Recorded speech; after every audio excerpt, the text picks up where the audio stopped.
webinar this Thursday morning. My name is Zaril, and I'll be your host today.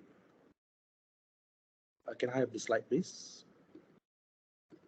Okay, thank you. I've been in industry for more than 10 years. So throughout my journey, I've seen how the telco industry evolved from just providing connectivity to more of a solution-driven provider. So before we begin our session, allow me to read some of the house rules. So by default, your mic will be muted. And if you have any question for the presenter, please type your question in the chat box. We will share them with the presenters, and your question will be addressed during the Q&A session. Please ensure you have a stable internet connection. Maximize your bandwidth by disconnecting all non-essential devices from your Wi-Fi connection. And we appreciate if you could minimize or close application on your laptop or your desktop.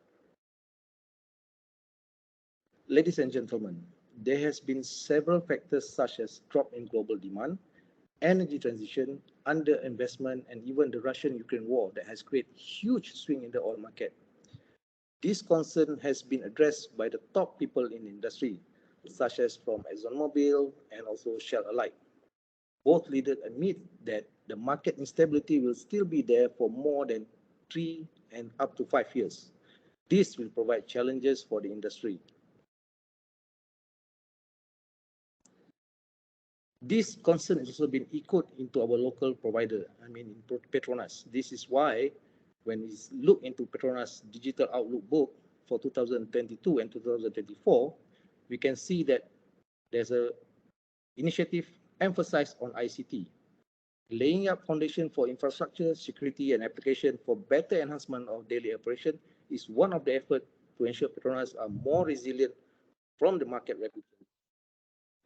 So much so that even though a breakthrough technology or any conceptual ideas and design are also welcome to be introduced to Petronas to make sure that Petronas become the digitalization trendsetter in the industry. Today, our tech experts are here to tell you on how your business can leverage on this latest technology to build market resiliencies on uncertainties what we have in the market now. Ladies and gentlemen, allow me to share some thoughts on especially why time is the right choice for the industry to go digital. Apart from our vast experience in providing infrastructure, time also we provide a business-driven solution, be it on shelf, for example, like connectivity or data center, or a customized solution like IoT, AI, and also big data. All these services we provide are being backed with SLAs to ensure the quality and the availability of service is always be there. And we provide these services in the form of fully managed services so that you can rest assured all been taken care of, and you can shift your focus towards your core business needs, which is on the engineering and also the oil and gas part. Next. Yeah, to back up my claims, these are the accreditation and certification that we have to show our capability in this in the telco industry. On top is our certification for our connectivity, as mentioned by Tony just now. We are the only telco provider in Malaysia that has been certified with MEF 3.0. This certification is more towards ensuring that the service provided met a certain standard in terms of latency and quality and also packet loss. But not just one certification, we go up to 3, up to SD-WAN. We are also certified with ISO to ensure that all these quality of services is in place. And also, we also been certified with NRA on network risk assessment and resilience. On the middle part is our data center certification. As you can see in the industry, we not just get certification from one certified bodies, which is tier 3, but we also get certified from ANSI TIA 942.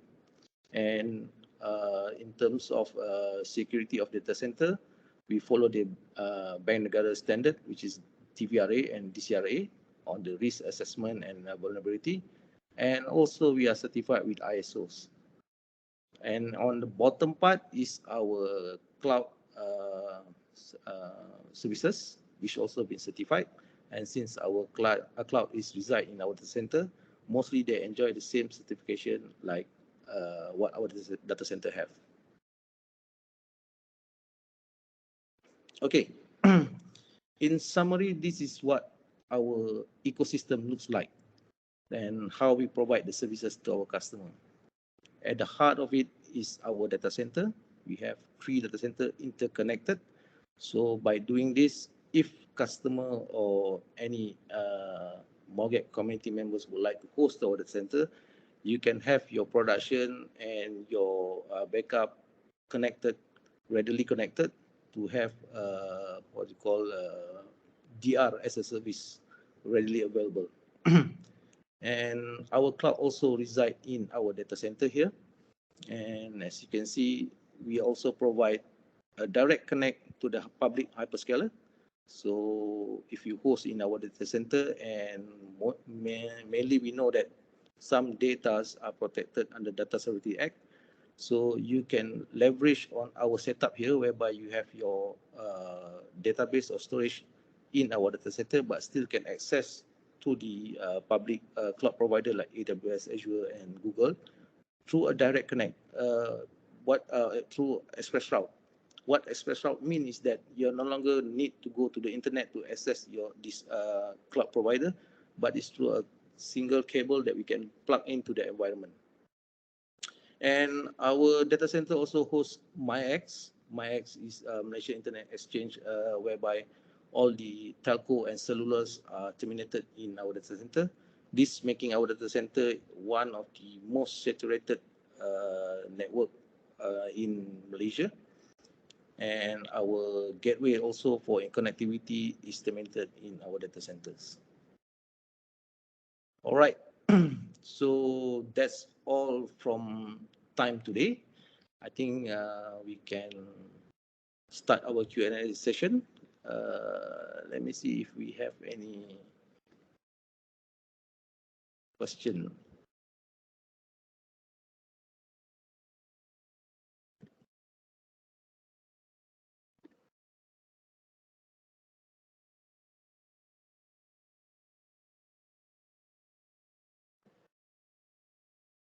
Okay, we have a question from Mr. IR Ahmad Nazri.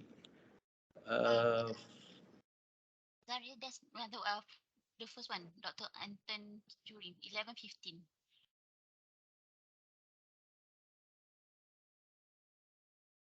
11:15. 11, oh, from 11:15, sorry. Yeah. Okay. Sorry, yeah. So we have a question from Dr. Anton Turin. Question to Mr. Tony. So, dear Tony, do you have any plans to use distributed acoustic sensing technology to identify fiber tapping real time?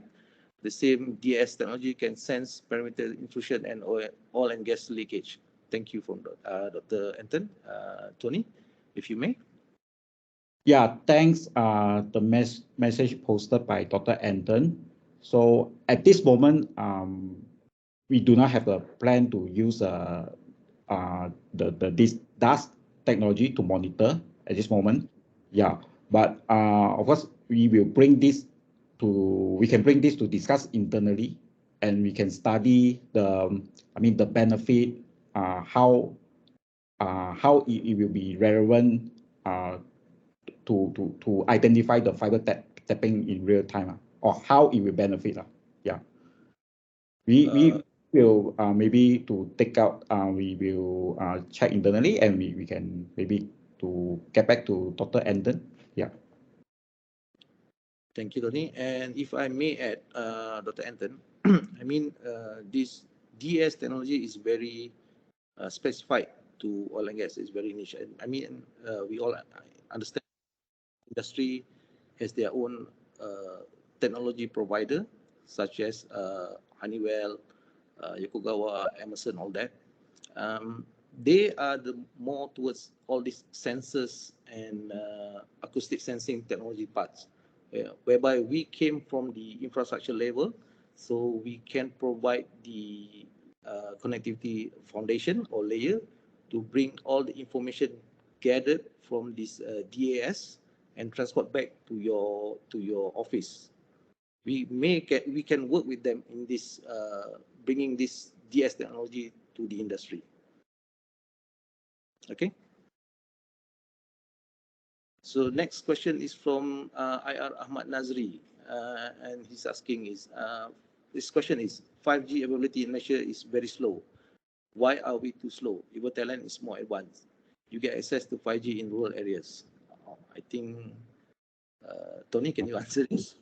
Yeah, I think if you mean the why we are too slow to adopt 5G, I think I'm not the right person to mention that. Because I think that is involved on the government policy and so on. Okay, but just to share with you, we have a few cases through the SD-WAN, which means we actually deploy the two 4G, SIM card, to meet the requirement. And of course, we also have put in the equipment that we propose is also the 5G ready. Yeah. Yeah, thank you, Tony. And I believe the for oil and gas industry, when the fiberization of platform is already in place, the 5G can also be accessed through other satellite platform from the main platform. So it's just about time when the the government released the 5G. I think there's no stopping from going to the industries. So next question, we have a question on digital transformation. IR 4.0 emphasize a cloud-first strategy. How does cloud and data center play its part in digital infrastructure? Abhinder, can you answer this? Yeah, sure. So IR 4.0 basically talks about Internet of Things, smart sensors, big data. So in time itself, we focus on basically cybersecurity, IoTs, big data, and so on. So the objective of the 4.0 industry is to basically enable industry to move towards this kind of technology where it helps the businesses to better manage their risk in using technology. So generally in previous when we go towards the previous timeline where we were talking about a few years ago, most of our industry standards would be on very old technology where we don't have a lot of service to be offered. So if you talk about industry 3.0, it was automation, computers, and electronics. So today with 4.0, and data center is basically the heart of most of the cloud services that are running. So with having all the cloud services enabled today, businesses and all the industry can easily move towards having end solutions faster and more accurate rather than being able to deploy all the physical layer. Today, you want a service, you want an application running, or you want to enable a sensory in your rig or any. You don't need to go far, even to your home itself. Previously, you would need to spend a lot of money to set up a physical data center, have the application. Today, it's a single click, your servers are available, just click here, click there, and then your service is ready to be deployed. With this automation, Industry 4.0 is targeting most of the businesses to move towards this kind of architecture so that, their businesses to become more sustainable in a faster time. As the revolution of time today, it's very, very quick compared to a decade ago. Okay. Thank you, Abhinder. Next question to Mr. Tony. What's the difference between cybersecurity and network security? Yeah, sure. Okay. Network security is actually subset to the cybersecurity, and for information, cyber security is part of the information security. Okay, so what is the main difference cybersecurity and network security is network security just protect anything on the network only, while cybersecurity is at the broad term, it cover all digital data in devices in server as well. Yeah, this is the main difference. So network security is just part of the is a subset of cybersecurity. Thank you, Tony. The last, sorry, not last question. We have another question for Harvinder. With global cloud service provider like AWS, Google, Microsoft, and Alibaba dominating the cloud services space, what role does a local cloud provider play in support of nation businesses? So basically, local Malaysian cloud providers have a different, more specific use case compared to public cloud services. So a simple analogy is cloud service providers like hyperscalers, they do not allow you to basically to even know where your data center is, where their data center is located. So when it comes to having to connect to physical services and so on, where for mission critical, you would still need to write on a local service provider to basically, even if you want to connect. So from our perspective in time, we basically handle requirements and situations which public clouds cannot be fulfilling. Things where it require a physical connectivity, it requires a dedicated line service items to a certain point or in within a Malaysia environment. At the same time, we also have a subset of whatever services they do have. So platform services like IoT, container services, database services, that is also available in local cloud today. So if you were having a high, a low you require a low latency, fast response services, a local cloud service provider would be more suitable for a business need. Where else, we do not say that you do not need to go to a public cloud or a hyperscaler. We also provide private connectivity to these hyperscalers in case or in a business need that you need to connect to them as well. So we as a local, we are basically the bridge of connecting the businesses in Malaysia to all the services that the business require, where else it could be local or it could be on a hyperscaler. Okay, thank you, Avinder. The next question is about, does Time have infrastructure for offshore platform? I'll answer this. The answer is yes, we can provide infrastructure to the platform, offshore platform. As you can see from Mr. Azhar's explanation, we have experience in providing submarine cables, so we can provide the offshore fiber network to any platform. And we also can work with any satellite provider to provide a satellite connection to the platform. And I think we can also work with any troposcatter provider to provide a microwave solution to the platform. The next question is on endpoint protection solution provide. Is there any endpoint solution provided by Time, Tony? Yes, we do have, yeah, but it depends of the what are the requirements that you're looking that or what you are trying to achieve. Yeah.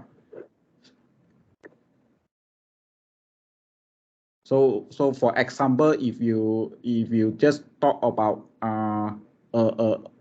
antivirus to protect your endpoint, or you are referring yeah, or you are referring the antivirus the detection and response. Yeah, so we need to we can discuss further to understand the requirement. Yeah. Okay.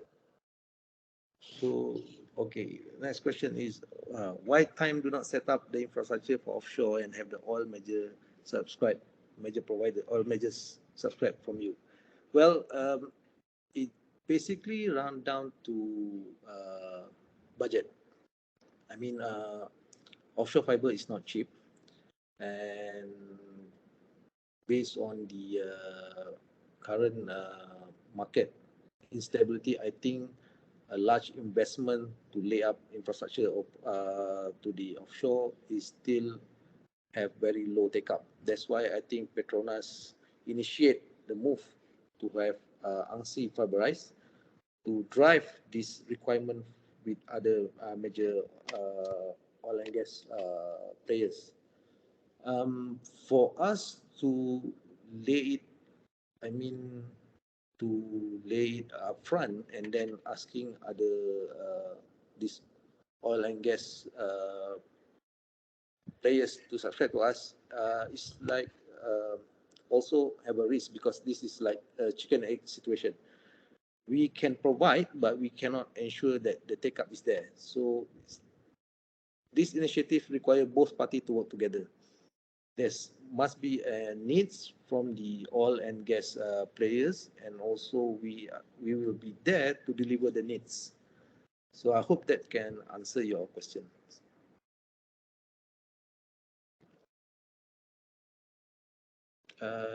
Any other questions?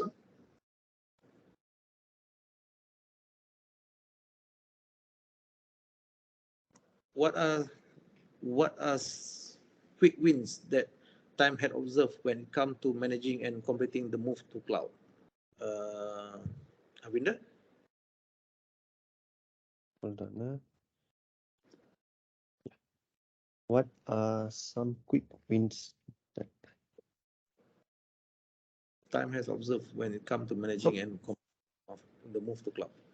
So it really drills down to the business need first thing, the problem that you're trying to solve. So obviously cloud has many aspects of what you're targeting. So generally what requires is, stability of platform is very, very important. The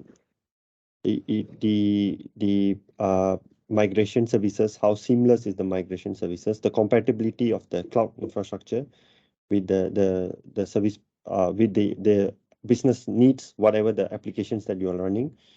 And of course, the one of the major concern would always be also cost. So having to host in local cloud, we still deal with ringgit, and regardless what happens to the exchange rate, you still pay in ringgit, and so that is also a factor in when it comes to managing which cloud provider you should be selecting. Okay. Zahrid, can I add on? Yep. Okay, basically, this is looking from the other perspective. Why, in terms of the quick win, how the actually the approach that we have as a time.com. One thing that customers can look at, we as a telco, we own all the infrastructure. Cloud doesn't mean it's just a cloud system alone, but actually the things behind it, the infrastructure behind it, is basically the servers, the storage, the data center itself, and the connectivity. So these are actually the fundamentals in terms of the infrastructure that as telco like Time, we do have, and we can also always support the scalability. For example, giving example, one of the bank that actually hosted our cloud infrastructure, they have an online banking. For example, like now, per day transaction is almost like maybe that they're having like 10,000 transactions per day. If they say they require something like more than 10,000, is jump up into like 30,000 kind of transactions. We as a telco, we own the infrastructure that we can always support. Within minutes or within seconds, we can just increase those storage capacity, the virtual machines, the computer sizing behind it in a speed minutes or seconds based on the demand. So these are the when customers see, because we need to be, we become actually to support our customers to serve your customers. So this is some of the key win where customer, why they choose Time as a cloud provider compared to the other cloud provider. And another thing is, there are a lot of cloud provider. For example, there's a lot of public cloud provider like AWS. People familiar with AWS, people familiar with Google Cloud, Microsoft Azure. This I give you an example, or Alibaba Cloud. We at Time, we don't actually we just leave it to the customers to choose which cloud provider that they like to have based on their application needs. Because some applications require AWS, for example. Some maybe require a private cloud. And at Time, because we own the infrastructure, we support the multi-cloud platform, meaning that we were able to support those customers that having multiple. For example, some apps they're using AWS, some they're using Azure. So we actually able to support those multi-cloud environment. I think these are some of the quick wins actually on our approach that to help our customers to embark into these cloud services. Okay, thank you. Right, thank you, Jaza. Yep. So, do we have any more questions? If we don't have any more questions, thank you to all these presenters and Jaza, and also all the MOGEC committee members who joined our session today. We would like to, if you would like to know more on our business, you just can scan our QR code here, and we hope that. Oh, sorry, there's another question from. Yeah, one more. Puan Sharifah. What do you think the major hindrance for nation to subscribe to Time? Anyone from the presenter would like to take to answer this? It's a tough question, Puan Sharifah. Major hindrance. Okay, we're not too sure what kind of hindrance. We would like to know if there's any hindrance for our customers actually to subscribe to our service. If, for example, like looking at the if data policy in terms of the governance, you need to be like those database need to be resided within Malaysia. I think it's okay with Time. We serve that purpose. On the other end, I'm not sure whether is there any hindrance, maybe like need to deal with certain, we're also not sure. If they say, is there any from any of the customers here, we would like to know, because if they say there's a certain stumbling blocks that causing our customers face to subscribe to our service, we would like to know to improve. If there's also some weaknesses that we have, that we maybe the blind spot that we haven't seen, so we would like to know that. Please come back to me and also our team members.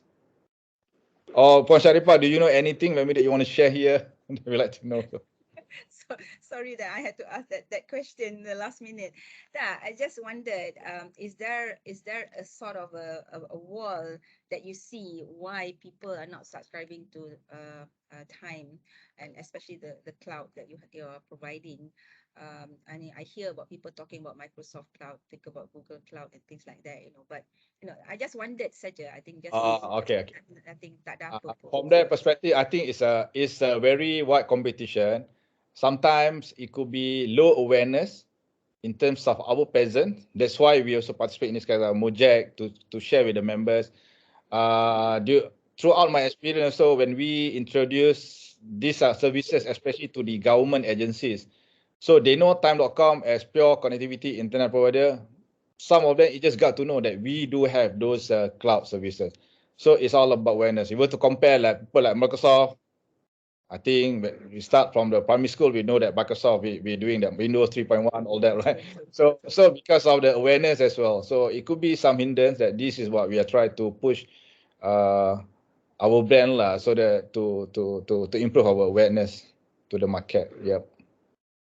Thank you. Okay. All right. Thank you, Puan Sharifah and Jaza.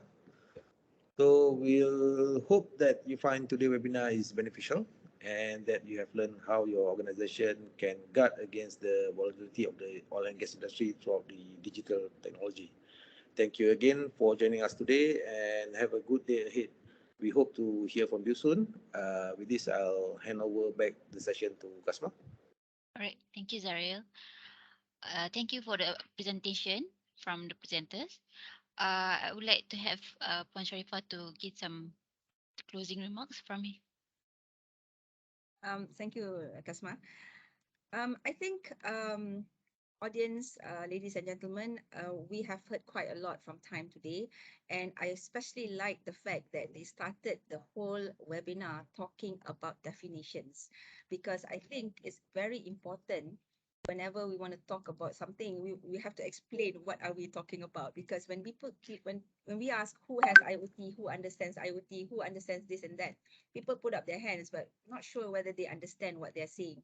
So it was very, to me it was a very good presentation, because it started with defining what are you talking about? And the explanation was very down to earth so that people can understand. And I do understand in the audience there are also technical experts and also just normal people who may not be so IT savvy. So I think that was a good presentation, and I hope from the webinar today we are more aware of what time can do for us. And it seems that it's quite a well-rounded service provider, and especially for a Malaysian-owned company from Malaysia coming. So we hope that we can support the local to actually subscribe to their services. And we hope that Time, with this webinar today, Time have been able to explain themselves and explain what they have to offer to all your businesses, and you'll be able to take it up and as they say, choose the QR code and get to know them better. I'm sorry that I had to ask some questions. The reason behind it is that once upon a time, some years back, I was involved in a discussion between the stakeholders and also Time, I think, to talk about having that infrastructure up. So, but I do understand from the explanation that was given, yeah, cost is a problem, and I suppose what can be done is just like gas sales, where you find a buyer first, then you set it up, which is I think what you've done, because you said you have experience already laying down sub cable for the platform. So that is already the experience that already existing in Time. So again, thank you very much for that very, very informative webinar. And we hope that we can have other opportunities to work together with Time for other MOGEC activities. And for those who would like to join MOGEC, please do get in touch with Kasma. We are always welcoming new members, and we have a lot of activities that can be of interest to you. Thank you very much, everyone, for joining, and thank you, Time, and thank you, everyone here.